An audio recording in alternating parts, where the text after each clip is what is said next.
Believe तो सच्ची बात है दोनों साइडों का ही जो है करना मुश्किल है। जो बातें इस वक़्त हुँ, हुकूमत के लोग भी कर रहे हैं, वो भी बड़ी जो है वो भी देखिए ना दिल को नहीं लगती कि वो यहाँ से निकले और खुद ही उमर अय्यूब के घर चले गए, उमर अय्यूब के घर से वो गाड़ी में बैठे और आगे चले गए। ये स्टेटमेंट हुकूमत की तरफ से भी ठीक नहीं है। तो जो सबसे इंटरेस्टिंग जो बात इसमें मुझे तो लगती है वो यही है कि जहाँ अली अमीन गंडापुर जो है वो पूरी बात सामने नहीं रख रहे, वहाँ हुकूमत के लोग भी पूरी बात सामने नहीं रख रहे। या अब ये नहीं पता हमें हुँ, कि मोहसिन नकवी साहब जो हैं वो शहबाज शरीफ साहब के कॉन्फिडेंस से उन्होंने अली अमीन गंडापुर साहब को खैबर पख्तूनख्वा हाउस तक का एक्सेस दिया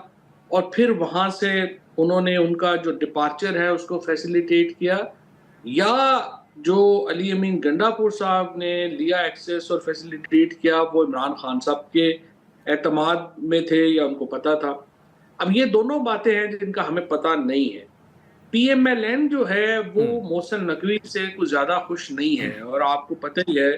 कि नून लीग में तो बहुत लोग जो हैं वो चाहते हैं कि मोहसिन नकवी साहब को चलता किया जाए और इंटीरियर मिनिस्ट्री जो है वो नून लीग खुद ले। लेकिन अगर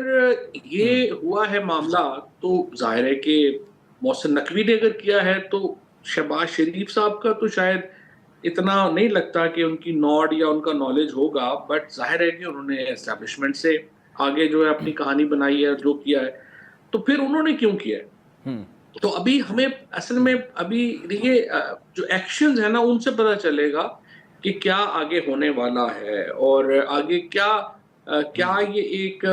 आई वुड से कि एक कॉन्फिडेंस बिल्डिंग मेजर्स हैं जो कि सीबीएम्स हैं जो हमें नजर आएंगे, और अगर नहीं है तो फिर अली अमीन ने अपनी पॉलिटिक्स को उतने दांव के ऊपर क्यों लगाया है? सो आई थिंक अली अमीन गंडापुर हुँ। तो डेफिनेटली असल कहानी छुपा ही रहे हैं, बट इसमें हुकूमत के लिए कोई ज़्यादा इनकरेजिंग शायद इस वक़्त सिचुएशन जो है वो भी नहीं है।